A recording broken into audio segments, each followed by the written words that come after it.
Okay, if you're even thinking about an early retirement, there's this one giant cost that can just totally blow up your plans. But what if I told you there's a way to not just handle it, but to actually turn the whole system to your advantage?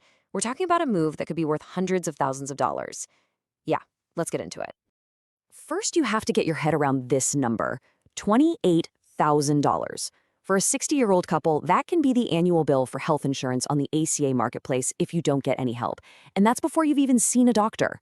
It's it's a huge number. I mean, just think about it. An unexpected bill that size, year after year, it's absolutely devastating for most people. It's the kind of thing that makes you rethink everything. Maybe you can't retire after all. Maybe you have to go back to work. It's a real threat to that freedom you've spent decades working for. But, and this is a big but, there is a way around it. The real secret isn't about just sucking it up and paying the bill. It's about playing the game so you don't have to. It's about understanding how the Affordable Care Act subsidies actually work. See, the whole system really boils down to just one number, and the trick is learning how to control it. And that all-important number is your Modified Adjusted Gross Income, or MAGI. It's a bit of a mouthful, I know. But just think of it as the government's official measuring stick for your income when it comes to healthcare. And here's the crazy part. In retirement, you actually have a ton of control over what that number is. In this, right here, this is the secret sauce. This is how you pull the levers. When you take money out of a traditional IRA, boom, that counts as income. It pushes your MAGI up. But money from a Roth IRA? Nope, doesn't count at all. You already paid tax on it. That one little difference is the key that unlocks this entire strategy. So the whole game is about keeping your MAGI in that perfect sweet spot. If you look at this table, you can see there are these like cliffs. If your income is too low, you might end up with no help at all or on Medicaid. If your income is too high, over what they call 400% of the federal poverty level, poof, your subsidies just vanish. The goal is to carefully thread the needle and land right in that zone where you get the most help. All right, to really see how this works, let's tell a story. A tale of two couples. On the surface, they look almost exactly the same, but under the hood, their financial strategies are completely different. This is where it gets really interesting. So here's the setup.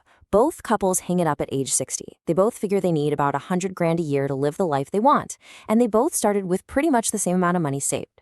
The only, and I mean only, difference is what kind of retirement account they used. One couple is all in on a traditional IRA, while the other has a mix of a traditional and a Roth. And right out of the gate, the difference is, well, it's jaw-dropping. Couple number one, the all-traditional IRA folks. They have to pull out that full $100,000 they need. That whole amount counts as income, which sends their MAGI through the roof and pushes them right off that subsidy cliff. They end up paying over $43,000 a year in taxes and insurance premiums. Couple number two, our Roth mixed couple, they play it smart. They only pull a little from their traditional IRA to keep their income low, take the rest from their Roth tax-free, and they end up paying zero. A big fat zero. So, based on that, you'd think case closed, right? The winner is obvious. But this is where the story takes a really weird, unexpected twist. Let's hit the fast forward button, go to the end of their lives, and see who actually finished the race with more money. I mean, come on. It has to be them, doesn't it? They paid nothing for years, while the other couple was shelling out over $40,000 a year. It's a no-brainer. Okay, let's look at the final score. Couple number one, the ones who were paying all those crazy premiums, they finished with a net worth of $90,000. And couple number two, the smart ones who paid zero in premiums, they ended up with just $72,000. They have less money. So, what on earth happened? It's kind of a sleeper effect.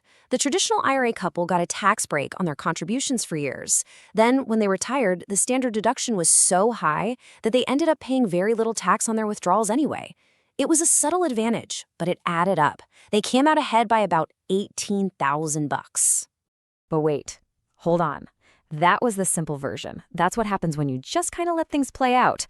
What if our winning traditional IRA couple had been a little more strategic?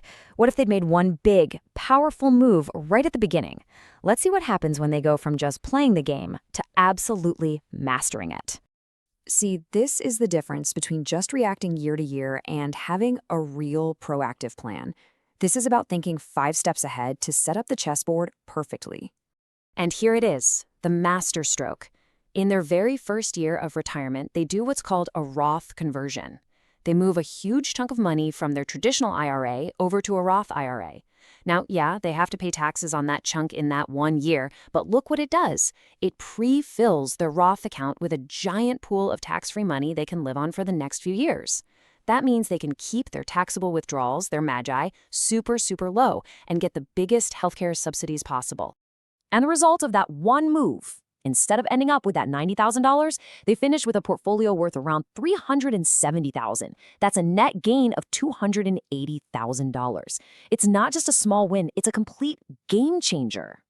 So, what do we take away from all this? How can you actually use this kind of thinking for your own retirement? Let's break it down into the must-known rules of the game. Okay, first, this strategy really sings if you retire at or after age 59 and a half. That's how you avoid early withdrawal penalties. Second, and this is crucial, you have to remember the 5-year rule. Any money you convert to a Roth has to sit there for 5 years before you can take it out penalty-free. You also have to watch everything. Things like capital gains and even dividends can push up your MAGI. And last but not least, never forget that the tax code isn't written in stone. These rules can, and probably will, change over time.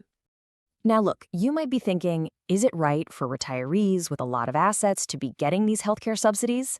The source material basically puts it this way.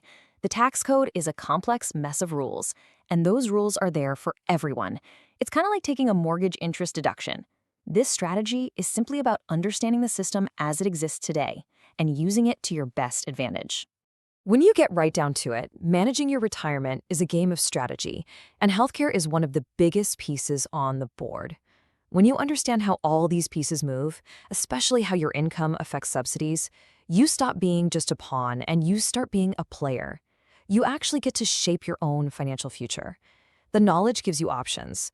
So the only real question left is, what are you going to do with them?